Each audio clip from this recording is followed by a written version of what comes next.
In this video we would like to present the finished concept and prototype for the mini project of the course Real-Time Interfaces and Interactions. In this project we began the process of designing the concept of the idea and solution by illustrating it on a poster. The problem we wanted to solve was the children were afraid of being alone in the dark. Our initial solution to that problem was to use the good old teddy bear and develop an interactive teddy bear which would turn on a light in the eyes by touching the ears of the bear. The result of this interactive teddy bear would avoid the children leaving the bed for switching on the light at night and stay feeling safe in bed.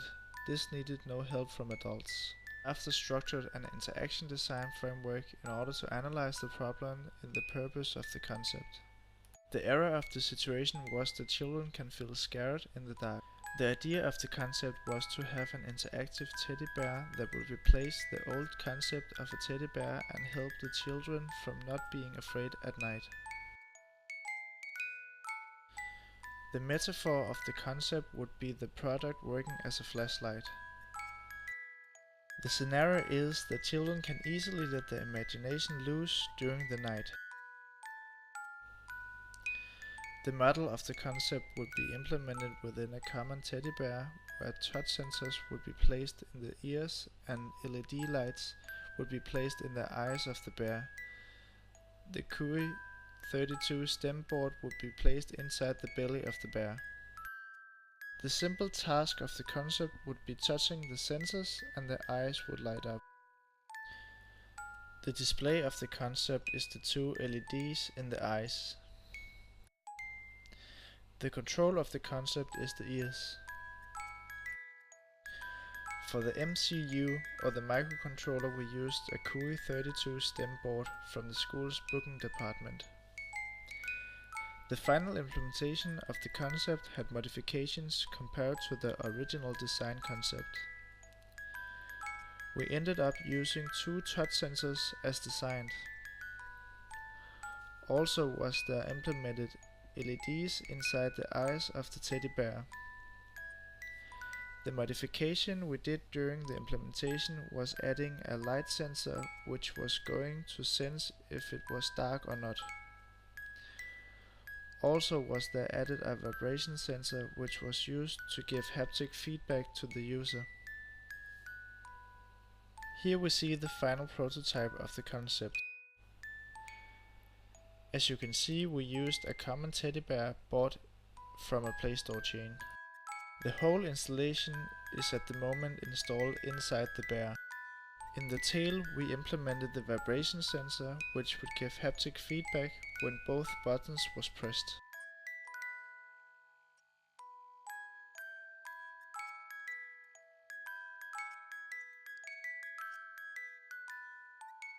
The touch sensors was placed one in both ear and triggered as shown here.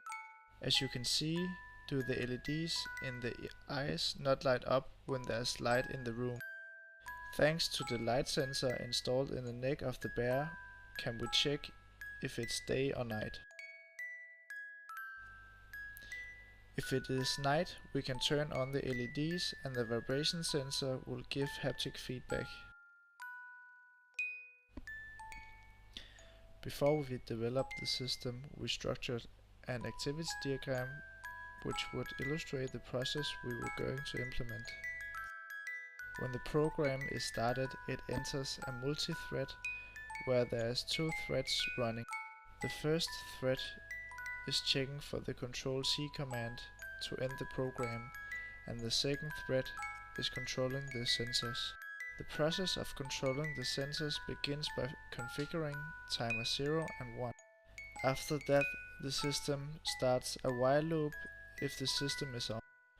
When the while loop is entered, it is checking to see if button 1 and button 2 is on and if the light sensor is off.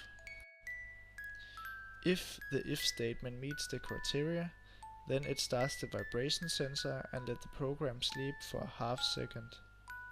After the sleep is over, it turns off the sensor. It also turns on both LEDs and restart the while loop.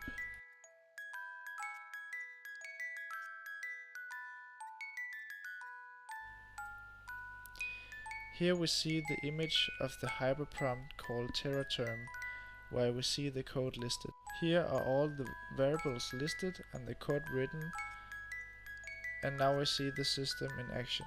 When the system starts, we print every half second a string about the state of the light sensor and the vibration sensor. When the light sensor is 1, we can activate the LEDs and the haptic feedback.